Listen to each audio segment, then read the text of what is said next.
그리고 미국에서 가장 많이 팔리는 약도 바로 우울증 약이라고 합니다.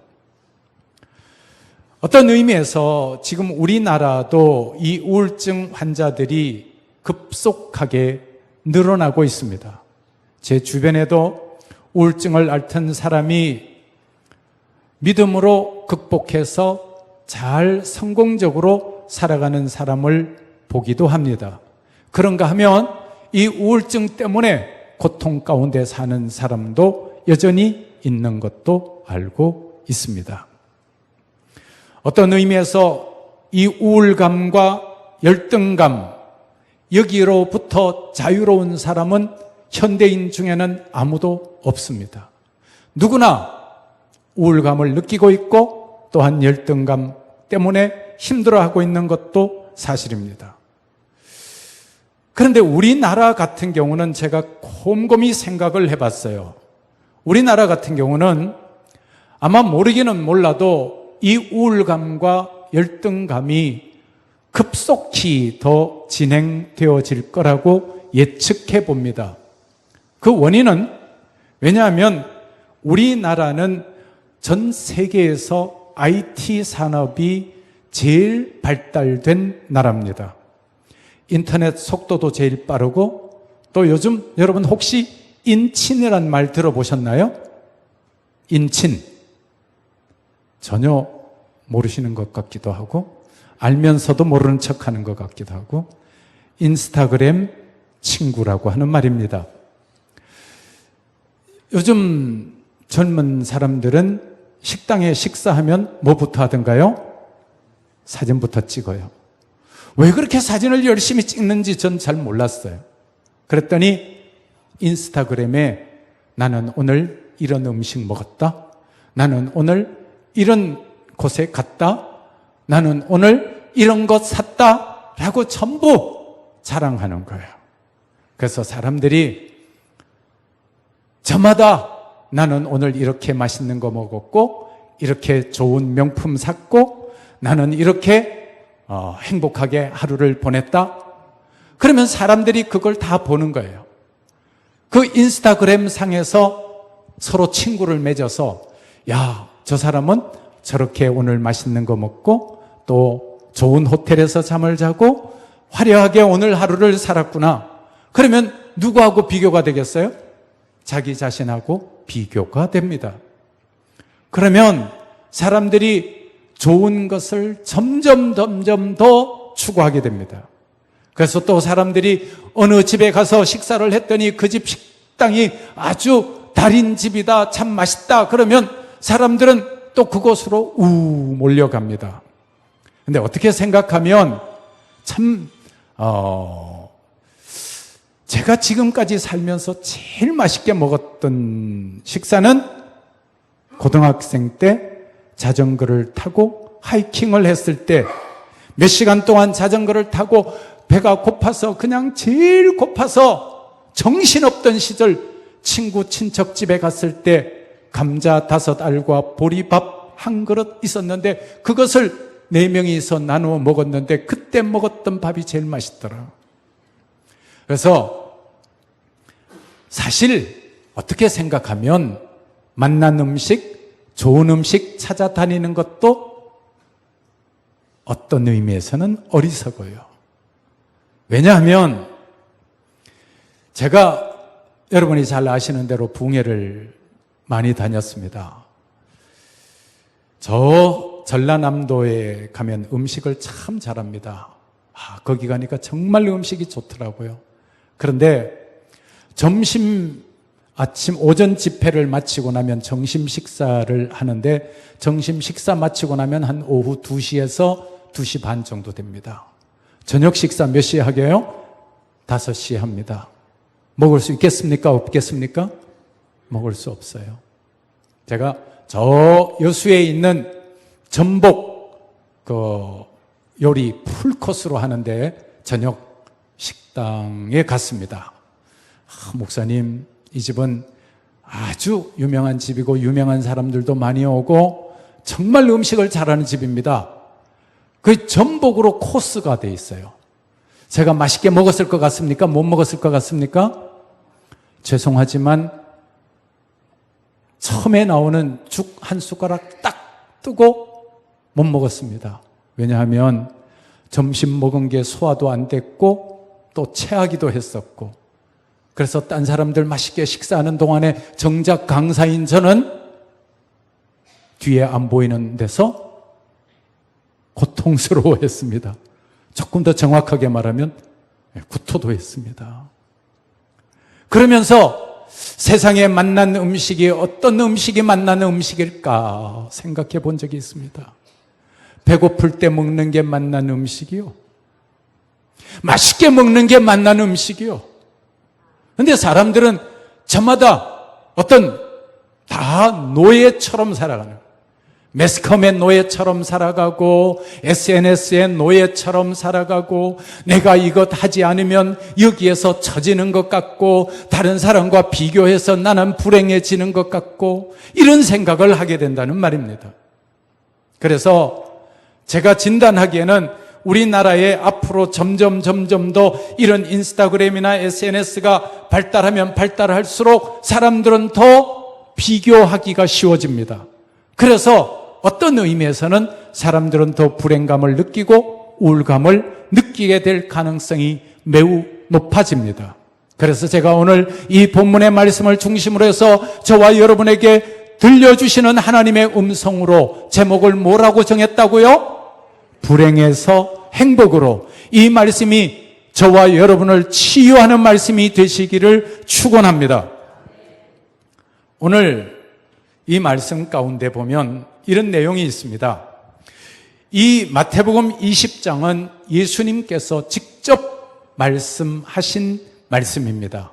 그런데 예수님의 말씀하신 내용을 제가 조금 각색을 해서 여러분들에게 들려드리겠습니다.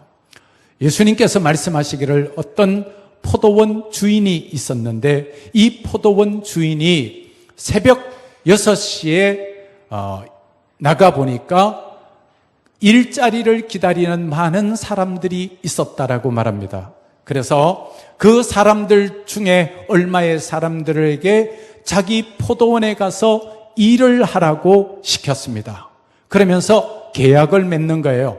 얼마를 맺느냐 그러면, 네가 오늘 새벽 6시부터 오후 6시까지 일하면, 그럼 몇 시간이 되나요?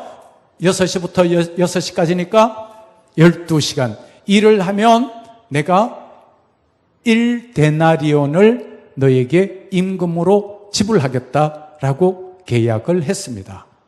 그리고 난 다음에 오전 9시에 나가보니까 사람들이 또 일을 구하는 사람들이 초조하게 기다리고 있는 거예요. 그 사람들 중에 몇 사람을 다시 선택해서 당신들도 내 포도원에 가서 일을 해라. 그러면 내가 적당량의 임금을 너에게 주겠다라고 말을 했습니다. 새벽 6시에 일한 사람에게는 얼마 주겠다고 했죠? 1데나리온 주겠다라고 했습니다. 이 9시에 들어간 사람에게는 얼마 주겠다고 했어요? 그냥 적당량을 주겠다고 했습니다. 그렇게 해서 12시에 나가보니까 또 거기에 사람들이 있었습니다. 그 사람들에게 너도 우리 포도원에 가서 일을 해라. 그러면 내가 상응하는 임금을 주겠다라고 이야기를 했습니다. 그렇게 해서 마지막 사람이 몇 시냐 그러면 오후 5시에 나가보니까 아직도 일을 구하지 못한 사람들이 서성거리고 있었습니다. 그 사람들에게 너희들도 내 포도원에 가서 일을 해라. 그러면 내가 너희들에게 맞는 임금을 주겠다라고 계약했습니다. 자, 그러면 오후 5시에 들어간 사람은 얼마 동안 일을 할 수 있습니까? 1시간 동안 일할 수 있습니다. 그런데 예수님이 이렇게 말씀하시는 말씀의 스토리는 이렇습니다. 만약에 여기서 잠깐 멈추어서 제가 주인의 입장이었다라고 하면, 저는 맨 먼저 온 사람이 몇 시에 왔다고요? 성경에는 이른 아침이라고 되어 있는데 보통 팔레스틴 지방에는 새벽 6시부터 일을 합니다. 그러면 몇 시부터 일을 했다고 칠까요? 새벽 6시부터 일을 했다고 치면 몇 시간 일했어요? 12시간 일한 사람들을 불러서 당신들 오늘 하루 종일 수고했으니까 내가 약속한 임금을 당신들에게 주겠습니다 하고 한 사람에게 한 데나리온씩을 주었습니다. 그러면 그 사람들은 뭐라 그러고 갈까요? 고맙다 그러고 가겠죠? 그 다음에 12시에 온 사람들에게 당신도 수고했습니다 하고 내가 한 데나리온 주면 그 사람은 어떤 반응을 보일까요? 어떤 반응? 황송한 반응. 그렇죠. 몇 시간 일한 사람, 12시간 일한 사람도 한 데나리온. 자기는 그보다 훨씬 적은 시간 일했는데도 한 데나리온 주니까 훨씬 고마워하겠죠. 마지막 1시간 일한 사람에게 불러가지고 당신도 1시간밖에 일하지 않았지만 내가 당신에게 임금을 주겠소 하고 한 데나리온을 주면 이 사람은 뭐라고 그러겠어요? 왜? 뭐라고? 너무 아니 조금 전에 아까 황송하다 그랬지? 이거보다 감격할 진짜 감격하겠죠. 그러면 주인은 처음부터 끝까지 감사만 받잖아요. 그 당시에는 노동자가 많았을까요? 아니면 일하는 일터가 많았을까요? 일터가 많은 게 아니라 노동자 수가 훨씬 많았습니다. 일터는 많지 않았습니다. 그래서 일자리를 구하는 사람들이 새벽부터 나가서 일자리를 구하는 사람들이 매우 많았습니다. 그런데 이 사람들이 일자리를 구하면 너무너무 감사했습니다. 그러면 아무런 문제가 없었을 텐데 오늘 예수님이 말씀하신 스토리는 그 내용하고는 다릅니다. 제일 먼저 1시간 일한 사람을 먼저 불렀습니다. 1시간 일한 사람을 불러서 그 사람들에게 얼마를 줍니까? 한 데나리온을 줍니다. 그러면 이 사람들은 감사했겠죠.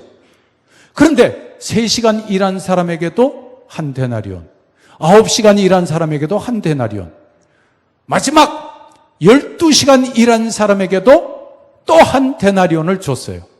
그랬더니 오늘 성경에 보면 어떤 반응이 일어났는지 우리 한번 찾아보자고요. 10절 말씀입니다. 마태복음 20장 10절에 먼저 온 자들이 와서 그 다음에요. 더 받을 줄 알았더니 그들도 한 데나리온씩 받은지라. 11절에 보면 받은 후 집주인을 어떻게 합니까?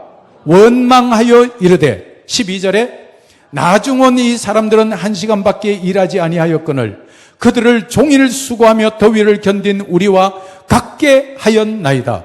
자, 여러분 여기에서 여러분 생각에는 누가 잘못일 것 같아요? 일한 사람이 잘못입니까? 주인이 잘못입니까? 주인이 잘못했다고 여겨지죠? 그런데 주인이 솔직히 잘못했습니까? 안 했습니까? 안 했죠. 왜냐하면 주인은 아침에 새벽 6시에 일하는 사람에게 얼마 주겠다 그랬어요? 한 데나리온 주겠다 그래서 결국 한 데나리온 줬습니까? 안 줬습니까?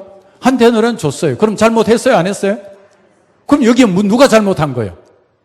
그런데 지금 이 사람들은 원망해요.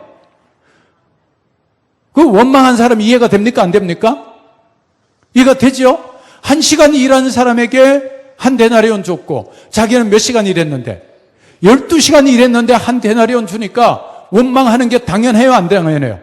당연히 당연하죠. 당연한데도 사실 생각해보면 주인이 잘못한 것도 아닌데 그럼 여기에 무슨 문제가 있는 거예요? 무슨 문제가 있는데 주인은 한 데나리온씩 주고 원망을 받았을까요? 이 사람들의 문제는 뭐였을까요? 비교한 것에 대한 문제가 있는 거예요. 13절에 보세요. 주인이 한 말을 봅시다. 주인이 그 중에 한 사람에게 대답하여 이르되 그 다음에요. 친구여 내가 내게 잘못한 것이 없노라. 내가 나와 한 데나리온의 약속을 하지 아니하였느냐. 맞는 말이죠? 그러면 문제는 여기에서 이 사람들이 원망한 이유가 있어요. 원망도 지극히 당연한 것처럼 보여요. 이유가 뭘까요? 비교했기 때문에. 자기 자신과 주인하고만 생각했을 때는 문제가 없어요. 그런데 1시간 일한 사람하고 12시간 일한 나하고 비교했기 때문에 문제가 생긴 거예요. 자, 여러분 이런 생각해 봅시다. 1시간 일한 사람이 더 행복할까요? 아니면 12시간 일한 사람이 더 행복할까요? 예? 1시간 일한 사람이 더 행복하다고 당연히 여러분들은 그렇게 생각할 겁니다. 그런데 제가 이렇게 한번 생각해 봤어요. 어떤 분이 그러더라고요. 그 세상 사람들이 쓰는 표현을 제가 그대로 좀 끌어오는 걸 양해해 주십시오. 여우 같은 마누라라고 그러시나요? 저는 마누라라는 말은 감히 못하겠고 여우 같은 아내분 이렇게 이야기할게요. 그 다음에 토끼 같은 자식들, 새끼들? 저는 감히 새끼라고는 말 못하겠어요. 토끼 같은 자식들. 여우 같은 아내와 아내분과 토끼 같은 자식들을 생각할 때 12시간 일한 사람은 어떤 생각을 했을까요? 야, 오늘 내가 일자리를 얻었구나. 12시간 동안 행복했겠습니까? 불행했겠습니까? 이건 제가 생각하는 거예요. 그러면 1시간밖에 일하지 못한 사람은 오후 5시가 돼도 일할 때를 찾지 못했어요. 이 사람은 무슨 생각했을까요? 오늘은 내가 공쳤구나. 아무도 나를 불러주는 사람이 없으니까 나는 집에 무슨 면목으로 돌아갈 것인가? 우리나라 말로 각색 말하면 쌀도 살 수가 없고 반찬도 살 수가 없으니 우리 식구들 오늘 하루 쫄쫄 굶어야 되겠구나 이 생각했을 거예요. 생각의 틀을 바꾸어 보면 그러면 제가 말씀드린 말씀으로 생각하면 12시간 일한 사람이 행복했습니까? 1시간 일한 사람이 행복했습니까? 이러면 12시간 일한 사람이 행복한 게 되죠. 생각하는 틀에 따라서 방향이 달라지는 거예요. 그러면 오늘 예수님께서 저와 여러분에게 말씀하신 이 말씀 가운데 결론이 14절 말씀을 보세요. 14절에 보면 불평하는 사람에게 원망하는 사람에게 원망하지 말고 뭐라고 그래요? 네 것이나 가지고 가라라고 말씀하는 거예요. 그러면 이 말씀은 그러면 이 12시간 일한 사람이 원망하게 된 이유는 딱 한 가지예요. 뭐 때문에? 비교했기 때문에 이 사람은 원망한 거예요. 제가 여기에서 굉장히 큰 충격을 받았습니다. 내가 이 세상을 어떻게 살아갈 것이냐. 저도 이러한 데 많이 빠질 수가 있잖아요. 여러분도 마찬가지. 더구나 우리나라는 모든 것이 다 이렇게 인터넷으로 해서 너무너무 분명하게 드러나 있습니다. 나는 이만하면 잘 사는 건가? 나는 못 사는 건가? 내 수입은 얼마나 되는가? 나는 어떤 집에 사는가? 하는 것이 딱 드러나잖아요. 그러니까 우리나라 사회는 비교를 부추기는 사회 속에 살고 있어요. 그러면 이 비교를 부추기는 사회 속에 살면서 사람들은 저마다 다 행복을 잃어버리고 살고 있어요. 그래서 다른 사람과 비교하면서 열등감을 느끼고 다른 사람과 비교하면서 우울증에 빠지고 다른 사람과 비교하면서 내 인생 이렇게 살아 뭐 하겠노 그러면서 극단적인 선택도 한다는 말이에요. 장례식장 모습이 TV에 나오는데 목사인 제 가슴이 찢어질 것 같아요. 왜? 거기에 안수 집사 뭐 이렇게 쓰여 있더라고요. 저분도 신앙생활을 했는 분인데 왜 저럴 수밖에 없었을까? 그게 목사로서 가슴이 너무 아픈 거예요. 그런데 나중에 들리는 소식에 의하면 그 사람도 선거에 떨어지고 난 다음에 극도의 우울증에 시달리고 약을 먹고 그렇게 살았다는 거예요.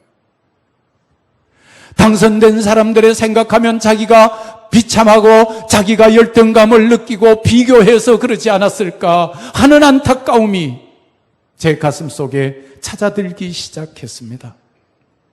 사랑하는 성도 여러분, 우리가 행복하지 못한 이유는 비교의 이 틀로부터 자유하지 못하기 때문에 사람들이 불행을 자기가 불행하다고 여기며 산다는 거예요.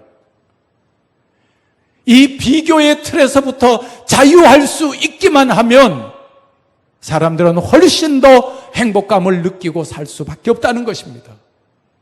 그래서 제가 성경을 읽으면서 저 스스로 이 말씀을 읽고 또 읽고 하면서 저 스스로 얼마나 행복해졌는지 몰라요. 그래, 맞아. 우리 주님께서 주신 이 말씀, 네 것이나 가지고 가라. 네가 다른 사람하고 비교해서 원망하지 말고 네 것이나 가지고 가라. 너는 너의 길을 가라라고 하는 말씀으로 들었다는 거예요. 옛날에 영화 가운데 마이웨이라고 하는 영화가 있었던 거 기억합니다. 거기에 나오는 그 음악이 참 멋있었는데 제가 그 노래를 한번 부를 수 있었으면 얼마나 좋았을까마는 제가 그걸 다 알지를 못해요. 한 가지 기억나는 것은 My way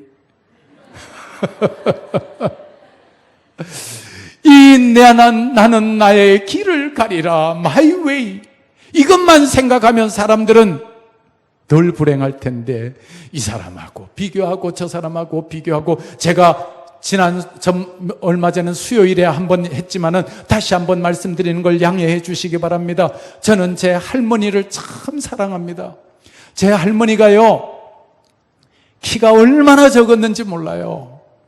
우리 교회 교인 중에서 아마 우리 할머니가 지금 여기 나타나신다면 우리 할머니가 제일 적을 거예요. 그래도 그 할머니 밑에서 이만한 키로 태어난 것만 해도 여러분 별로 안 좋아하시는 건 전 감사하게 생각했어요. 근데 그 할머니가 공부도 많이 못하시고 키도 적고 그러셨는데 제가 생각하니까 참 지혜로운 어른이었어요. 이 할머니가 제가 국민학교 다닐 때, 중학교 다닐 때, 고등학교 다닐 때, 대학 다닐 때 돌아가셨는데요. 돌아가시기 전까지 저에게 했던 말이 있어요. 뭐냐 그러면 어이구 이놈의 손, 그러고 그냥 저를 너무너무 이뻐하시는 거예요. 이놈의 손이라고 하는 말이 무슨 말인지 모르죠? 아 그래, 손자, 이놈의 손자, 내 새끼, 그 말이에요. 근데 하시는 말씀이 뭐냐 그러면 저한테요, 참 제가 한 수십 번 들었어요. 국민학교 다닐 때도 들었고 중학교 다닐 때도 들었고 고등학교 다닐 때도 그랬어요. 뭐냐 그러면 저한테 그런 말씀하세요. 만나게 마시면 그 높은 사람 생각하면서 원망하지 말고 오히려 낮은 사람 생각하면서 감사하게 살아라. 그리고 그 다음 말은 하시진 않았는데 더 못한 사람에게 좀 나눠주면 좋지 않을까 하는 그걸 제가 유추해서 생각하는 거예요. 너보다 더 잘된 사람 생각하면서 늘 원망하며 살지 말고 오히려 더 불쌍한 사람 생각하면서 있는 자리에서 감사하며 살아라. 얼마나 지혜로운 어른이었어요. 그런데 오늘날 얼마나 많은 사람들이 인스타그램이나 인터넷을 통해서 잘 사는 사람 이야기 듣고 전번에 TV 한번 보니까요. 저 미국의 야구 선수 이라고 이렇게 하는 사람 있잖아요. 그 집이 나왔대. 집이 으리으리하더구만요. 그래서 나는 집사람이 그거 안 봤으면 좋겠는데 그걸 보더라고요. 그래서 내가 채널 딴 데로 돌리면 안 될까 그랬더니 채널권이 누구한테 있어요? 안 된다 그러지 뭐. 그러니까 그냥 나는 포기하고 그냥 기죽어가지고 내 방으로 들어갔죠 뭐. 근데 왜 그런 거 보면 마음이 안 편하냐 그러면 얼마나 화려하게 나와요. 그런 거 보면 자기 남편 보면 우러러 보이겠죠? 예.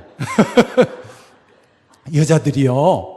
아니, 딴 사람은 안 그래도 우리 집 사람은 이렇게.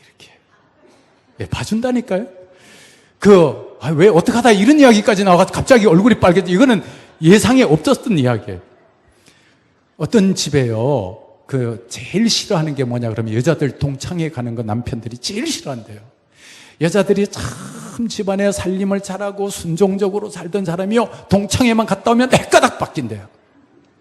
왜냐 그러면 동창회 가보니까 자기보다 공부도 못하던 순이가 그리고 찌질이 순이가 시집을 잘 가가지고 그냥 사모님 대접을 받고요. 그 다음에 막 자가용 일부러 그때는 자가용 끌고 와가지고 기사까지 어디 빌려서 왔는지 문 열어주라 그래가지고 다 나면 막 이 여자가 그냥 속에서 그냥 속이 쓰린 거예요. 그 집에 오면 남편한테 밥 달라 그래. 네가 차려 먹어. 이렇게 나올 수가 있단다니까요. 예, 그래서 그것도 다 어디에서 온 거예요? 다 비교하는 것 때문에서 온 거라는 거예요. 다 비교하는 것 때문에 온 거라는 거예요. 이게요, 며칠 전에 제가 어디 식사를 하러 이렇게 갔는데, 집사람이랑 아이랑 갔는데 놀라운 광경을 하나 발견했어요. 새 아가씨가 길을 걸어오는데 새 아가씨가 똑같이 생겼어요. 여러분, 소름 끼치지 않아요? 깜짝 놀랐어요. 깜짝 놀랐어. 우리 집사람하고 딸하고 같이 갔으니까 물어보세요. 진짜 똑같이 생겼어요. 새 쌍둥이일까요? 예? 아니에요. 그럼 어떻게 됐어요? 고쳐가지고. 그렇지. 코는 요만큼. 그러니까 내가 보기에는, 내가 안 물어봤어요. 그 사람들한테 안 물어봤어요. 근데 한 사람이 먼저 고쳤을 거예요. 그러니까 두 사람이 따라서, 나도 요렇게 해주세요.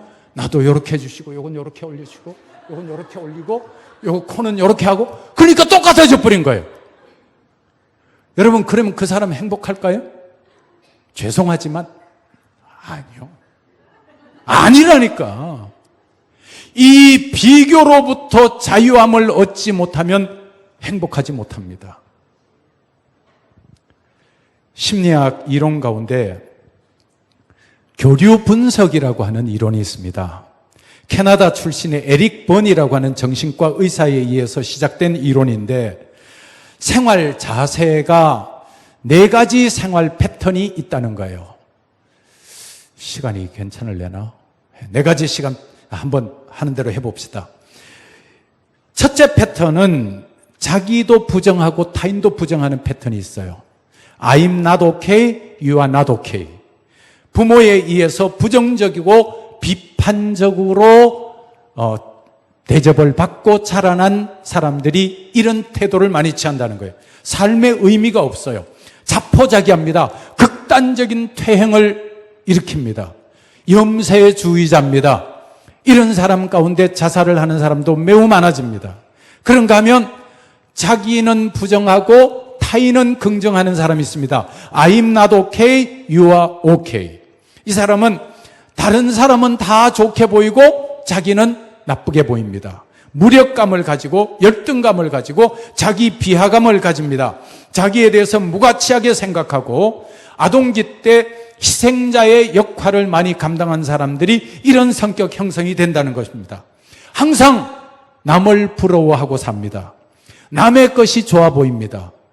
심지어 자식도 남의 자식은 좋아 보이고 자기 자식은 못나 보이고, 남의 남편이 좋아 보이고 자기 남편은 쪼다처럼 보이고, 이렇게 이런 경향을 가지게 된다는 경향을, 자기를 부정하고 다른 사람은 긍정하는 타입. 그 다음에는 자기에 대해서는 긍정적으로 보고 타인은 나쁘게 보는 사람들이 있습니다. I'm okay, you are not okay. 이거는 강박증적 경향입니다. 독선적이고 배타적입니다. 정치인들 가운데 이런 사람들이 매우 많습니다. 투사적 입장입니다. 비난자 역할을 하고 비난하고 무시하고 자기 도취적 경향에 빠집니다. 저항적입니다. 아집이 발달합니다.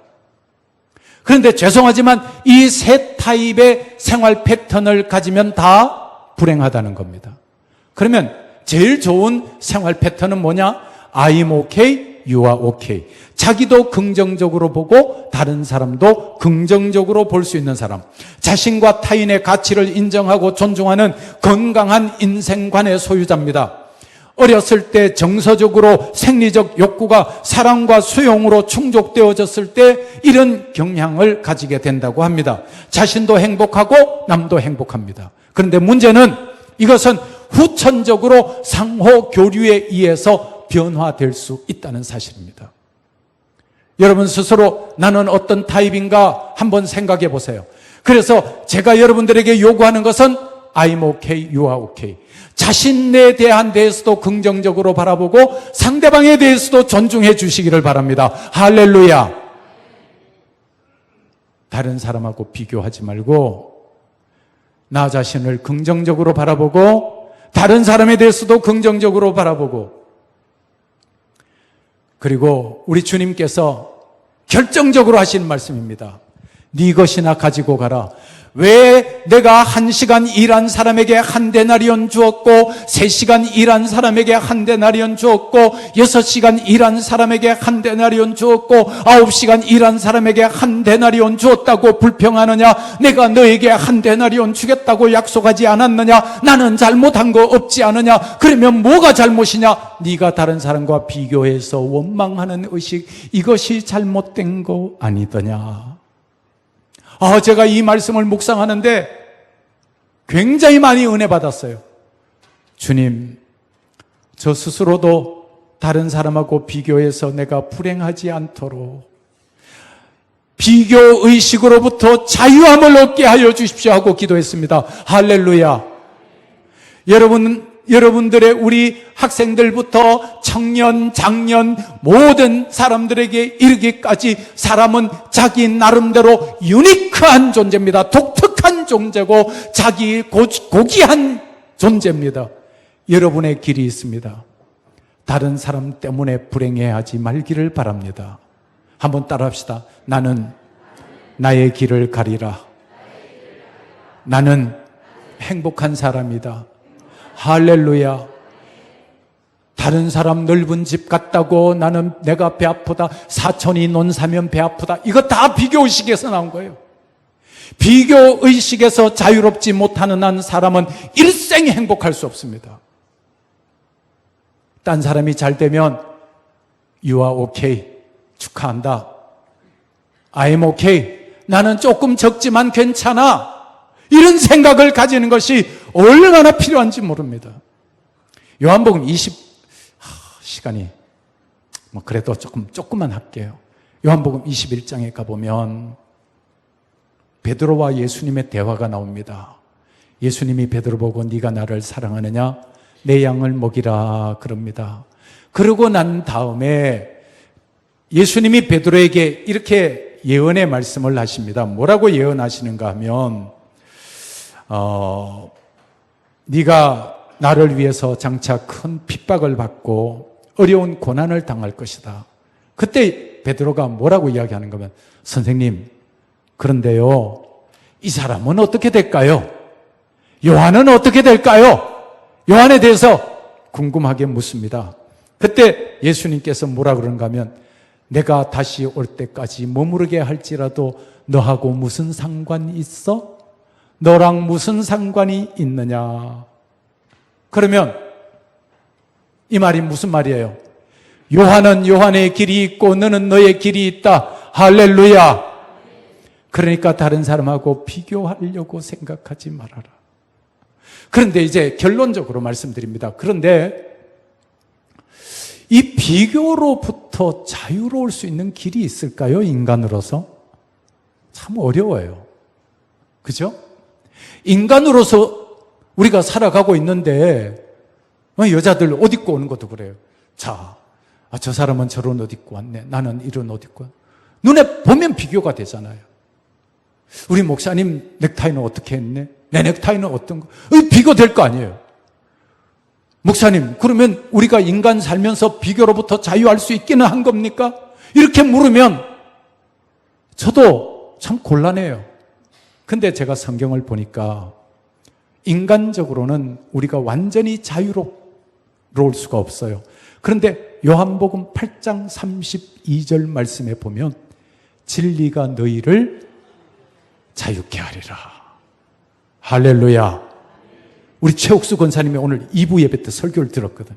근데 3부 예배 기도에 진리가 너희를 자유케 하리라 기도했어. 내가 속으로 아차 싶더라고요. 교인들이 미리 눈치채면 은혜가 덜 되면 어떡할까? 진리가 우리를 자유케 합니다. 할렐루야. 우리 최 권사님이 설교를 얼마나 잘 들었어. 진리가 너희를 자유케 하리라. 인간으로서는 이 비교로부터 자유롭기가 실상 어렵습니다. 그러나 믿음 안에 들어오면 진리가 너희를 자유케 하리라. 다시 한번 따라합시다. 나는 내 길을 멋지게 가리라. 다른 사람과 비교하지 않고 행복하게 살리라. 할렐루야. 기도하겠습니다.